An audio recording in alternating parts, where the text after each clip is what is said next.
Hi everyone, let's see how we can solve question 72 from the second chapter of the beer&johnston textbook in engineering mechanics, and we need to determine the XYZ components of the 750 Newton force. And in the B part of the question, we need to find angles theta x, theta y, and theta z, which the force forms with coordinate axes. So basically the angle with x, y, and z axes. So if we call that force the 750 Newton force maybe r, what we need at the end of this question is rx plus ry plus rz. And for finding the angles, the cosine of theta x would be rx over ry over r. We have same thing for theta y, ry over r, and we have same thing rz over r for cosine of theta z, which is basically the unit vector that we have. We can show it with n. If we want to find the unit vector of r, this is equal to cosine of theta xi plus cosine of theta yj plus cosine theta zk. And for finding the unit vector, we know we have the force, we have the vector of that specific force over the magnitude.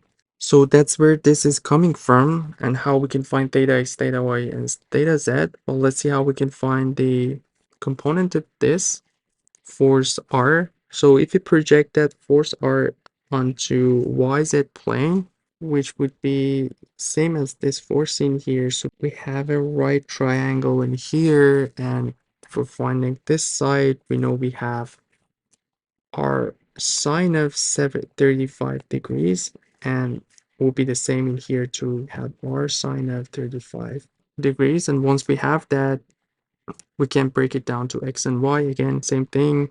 We're gonna have this right triangle here, that this angle is 25 degrees, so we can find each of the components that you're looking for. So let's start with the rx. If you want to find rx, we have this right triangle that I'm highlighting in yellow. The hypotenuse will be have r sine of 35 degrees. We know our r is also 750, and if we want to find this one, that would be the cosine of 25 degrees. So rx would be basically, again, we know our r is 750. So 750 sine of 35 degrees times cosine 25 degrees. So 750 times sine of 35 times cosine of 25. That's going to be 389.88. And all the forces are in Newton unit. So, and want to find Ry.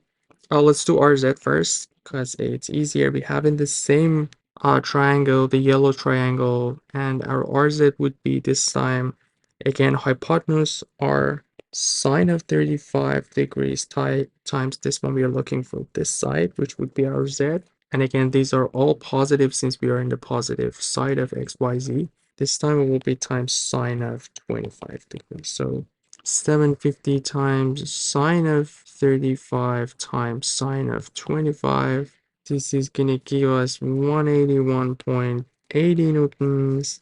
And Ry is a little bit different. We are looking at the green right triangle that we have, which is this one. So now we're looking for this side, which is basically our y.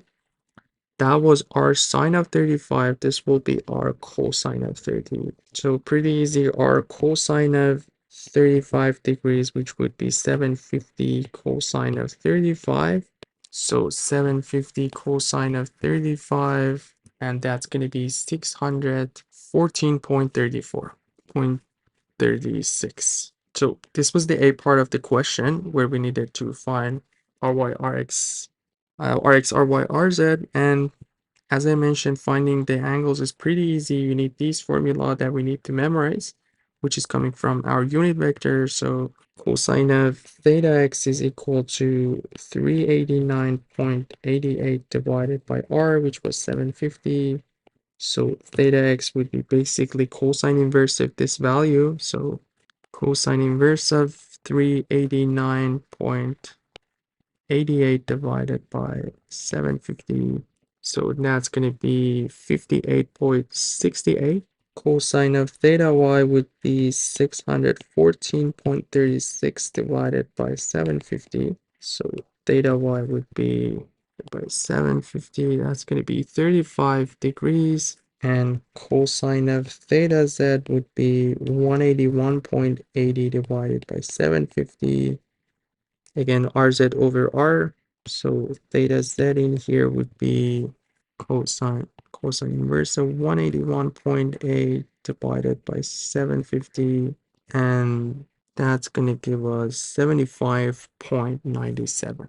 And this is going to be the answer for the B part of the question. Hope everything was clear. Let me know if you guys have any questions. We're covering 3 different textbooks in this channel for engineering mechanics. Feel free to check out the playlist and let me know if you have any specific problem that we have not solved in the channel yet and you want me to cover it in the next videos. You guys take care. I'll see you in the next one.